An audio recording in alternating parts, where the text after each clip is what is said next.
So this is my 1 year later review of the Alienware 17. I've had this laptop for about a year now, almost a year, and I decided to review it again just to tell you guys what I think after a year.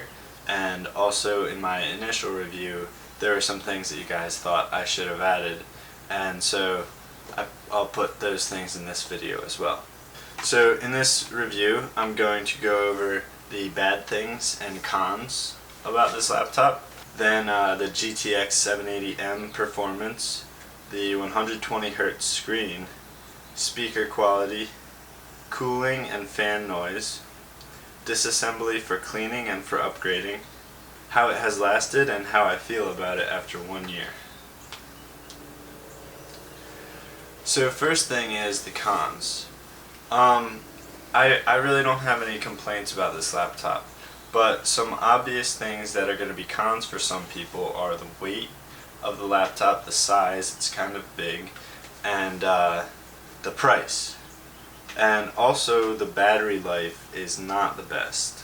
I get really a maximum of about 2 hours battery life, 2 hours 15 minutes, you know, sometimes a little more, but all I'm really ever guaranteed with the battery is about 2 hours. The price, it's very expensive. Mine was about $2,850 before shipping and tax, and after it was over $3,000, just barely over. And it weighs, I think, about 9 pounds, which isn't, I don't mind it at all. I also don't mind the size, but of course some people are going to. So those are some cons. The GTX 780M performance. The game I played most on this is Battlefield 4, which is a pretty graphically demanding game, and I play it on rather high settings, and I always play it in full HD, and I usually get between 80 and 120 frames per second.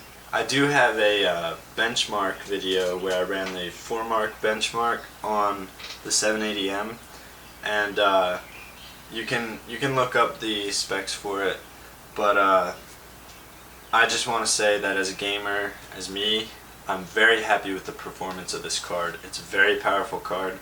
The 120Hz screen. I think this was the best decision I made with this laptop, because the 120Hz screen literally makes everything better, and it really sets this laptop apart from anything else I've ever owned, more than I think any other feature of this computer. And it makes everything just look smoother and easier. For example, video editing is a little easier with the 120Hz screen. I can do things faster. Word and Excel and the Windows 8 apps, like when you open the Windows 8 apps and when you say you go down a row and the cell block goes down to the left in Excel, or you press enter in Word, the cursor goes like that instead of just appearing there now in the 2013 versions. And just those little things, you just notice that they're a little bit smoother. Actually, they're a lot smoother. They're twice as smooth with 120Hz as they are with 60Hz, and it's just nice. I don't know, I notice it every day how smooth and nice this screen is. And one thing that was mentioned in the comments on my previous review was that I wouldn't get above 60 frames per second in games, and it's not true. I get anywhere from 80 to 120 in Battlefield, and it looks nicer. I mean, if you're getting 80 to 120 frames per second and your screen is only 60 Hz, you're only seeing 60 FPS. So if you get the 120Hz screen, you see higher FPS, and it looks nicer, it's easier to play, you're gonna beat people, you know?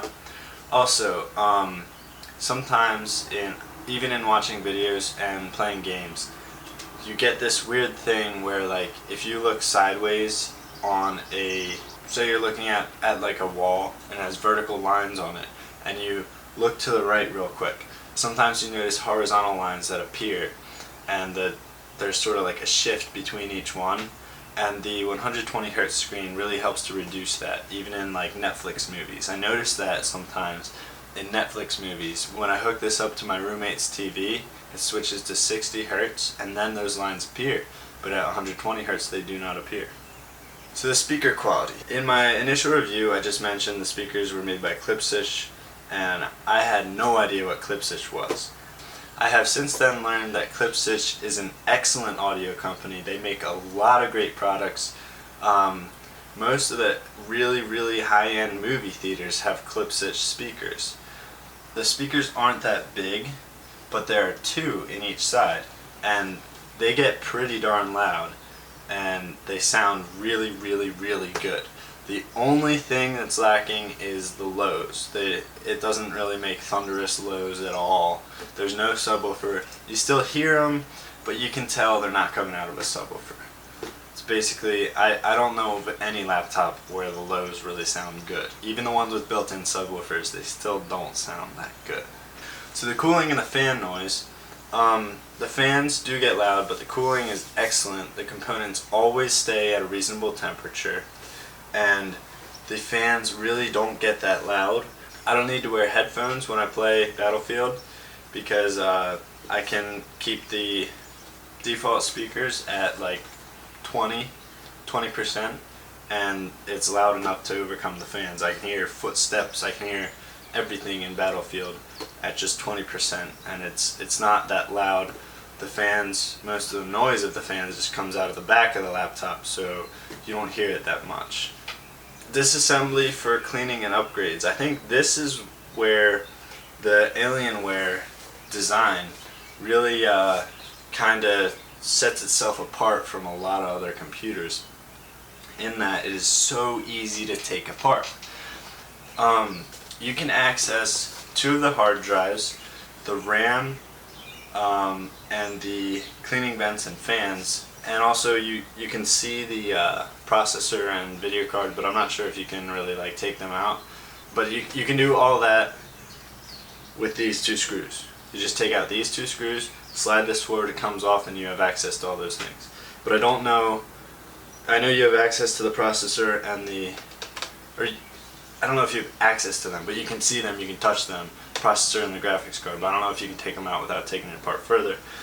And then you can get the keyboard off with quite a few more screws, and then you definitely have access to the processor and the GPU. You can take them out, and you also have access to the other two RAM slots and the micro SATA card. So, how it has lasted and how I feel about it after 1 year. Well, it's lasted very good. I mean, I've taken care of it. I don't want to break it. I spent a ton of money on it, so I haven't really dropped it. I did get water on it once, and one thing I think is pretty cool about this is, and I don't know if this is absolutely true, but this is how it appeared when I spilled on it. It seemed like this keyboard is pretty much like water will not go through it. You could probably just fill this thing with water and it wouldn't go through to the electronics.